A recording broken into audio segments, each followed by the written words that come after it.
guiding us, trusting in His word the way. Thanks to God for guiding us, leading us through Judgment Day. He will guide all the way. God will see me through each day. His commands I'll obey, serve Him throughout Judgment Day. PCS. Yes. Hello, how are you, brother? Hello. Welcome to eBible Fellowship's video conference Q&A. Glad you could all make it. Where are you calling from? Hello, brother, how are you? Hello. Where are you located? Are you in another country? Yes, we are from Pakistan. Pakistan. That's great. Well, nice that you could all visit with us tonight. Does anyone there have a Bible question? Yes, we have. Okay. Can we ask? Yeah, Okay. please go ahead. So, this is my brother and a friend to listen you, and they have a question. Matthew chapter 10, verse 34. Matthew 10:34. Yeah. Let's see.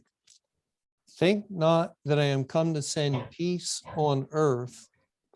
I came not to send peace, but a sword. Yes. Why Jesus said this? Because he's also said that he's a Prince of Peace. So people want to learn about it more. Why Jesus said that he is come with the sword? Right. Well, that's a good question because Christ is peace. He's the essence of peace. Yeah.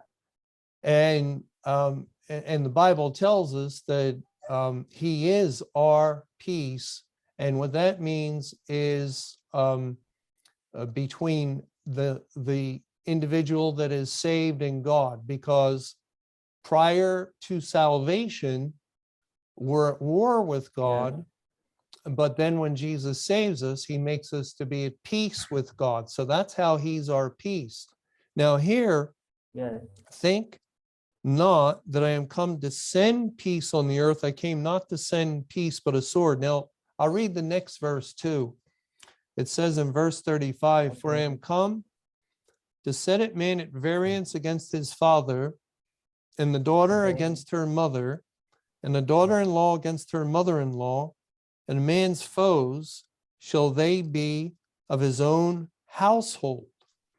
And verse 37 also, he that loveth father or mother more than me is not worthy of me, and he that loveth son or daughter more than me is not worthy of me.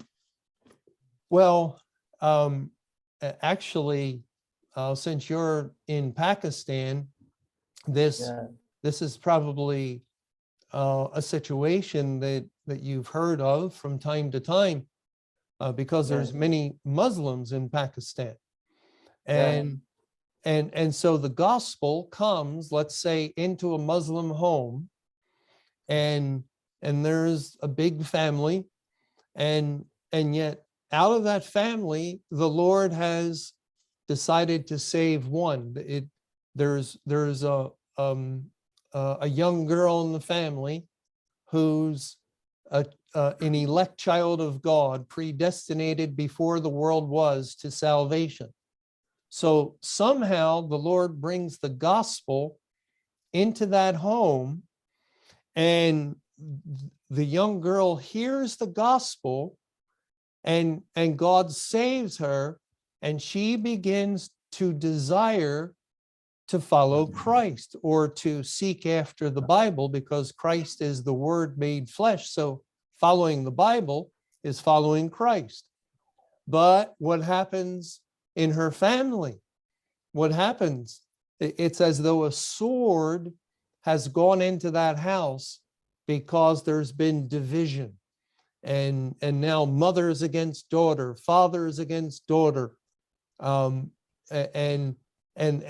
division in kingdoms, because the rest of the family remains in the kingdom of darkness, while the one or maybe two or three, it could be various, while the ones that are elect are translated into the kingdom of light of God's dear Son.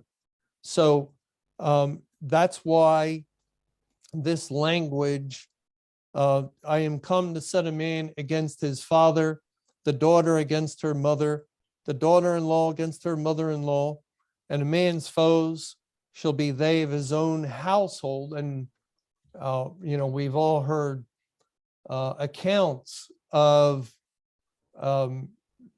families that have, been very hostile to those who are following Christ, and so forth. It seems like we're stuck here. There we go.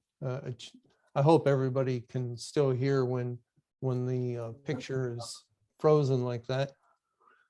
But that's why the question is asked: he that loveth father or mother more than me is not worthy of me. He that loveth son or daughter more than me is not worthy of me. That is, when that gospel does come to the household, and the household, the mother and father, believe another gospel or another religion, is the child, is the son or daughter going to submit to their mother and father on matters of religion, or are they going to follow Christ? And that's the point. And so there's no peace. There's no peace in the household, because there's spiritual warfare that is actively ongoing between the two kingdoms that are always, or throughout the history of the world, it was raging in the day of salvation. Now we do know that God has accomplished the salvation of all his elect. And so all have been gathered together into the kingdom of Christ, and the rest have been left in the kingdom of darkness. But thank you. Thank you very much for joining us tonight. It's great to see you. Can I just ask a question before we go to the next person? What time is it in Pakistan right now? Right now? Yeah. 7:40 a.m. Yeah, 7:40 a.m. 7:40 in the morning? Yes, Morning. morning. Oh, okay. Well, appreciate you getting up so early to join us. Yeah, That's great. thank you.